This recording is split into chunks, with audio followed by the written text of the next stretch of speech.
PhilAm 6'8 forward nagpaparamdam sa NBA, sagot sa problema ng Gilas. Tara, kwentuhan! Isa sa mga kakulangan ngayon sa Gilas mga idol ay ang kawalan ng shooters sa lineup. Walang consistent na tirador sa 12 ni Coach Tim Cone. At may nagpaparamdam mga idol na Pinoy Gilas prospect galing NBA para solusyonan ang problemang ito. Si Ron Jr. mga idol, Ron Harper Jr., 6'8 forward, kuya ni Dylan Harper. Siya ngayon ang pinakamainit na sharpshooter sa NBA G League mga idol. Last game niya, 10 tres ang ginawa. Yung isang game, 8 3-pointers ang pinasok. May average siyang 4.4 3-pointers made bawat laro sa G League on 40% 3-point field goal shooting. Meaning mataas na percentage, sharpshooter talaga. Samahan mo pa ng kanyang 27 points, 5 rebounds, 4 assists bawat laro. At tila ba, nagpaparamdam na sila sa NBA at sa Gilas mga idol. Nag-story si Dylan ng stats ng kanyang kuya at may telephone emoji. This can be interpreted na dapat na siyang i-call up sa NBA or pwede rin eye-opener sa SBP na tawagan na nila ulit si Ron Jr. dahil sa ganda ng nilalaro ngayong season.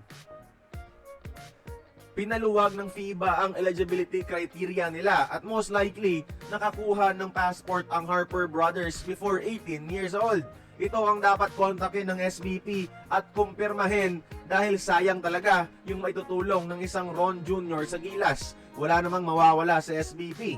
Yung laro niya mga idol, parang hybrid ni Justin Brownlee at ni Carl Tamayo. 6'8 malaki katawan tapos sharpshooter pa. Mahirap bantayan yan sa FIBA level mga idol, no? Dahil mas malapit ang 3-point line kumpara sa NBA. Pandagdag na rin to sa rebounding ng matangkad nating lineup. NBA player ito pero malabo kunin ng Team USA. So kapag proven na eligible at kontakin ng Gilas, malaki chance na papayag ito. Ang problema lang dito mga idol is ayaw pa rin magdagdag ni Coach Tim Cone ng mga players sa kanyang pool. Ito palagi ang kanyang sinasabi sa media. Kaya baka umayaw din mga Gilas prospects natin dahil hindi rin sila wanted sa ating programa. Pero mapapakinabangan natin talaga itong si Ron Jr. Sana kontakin na siya ulit ng SBP para kung sakaling confirmed eligible sa bagong rule, pwede siyang bunutin ni Coach Tim kapag available anytime. Kaya kayo mga idol, like nyo tong video at anong masasabi nyo kung gusto nyong makapasok ng Gilas ang NBA player, PhilAm sharpshooter na si Ron Harper Jr. Join the conversation, magkomento lamang sa ibaba.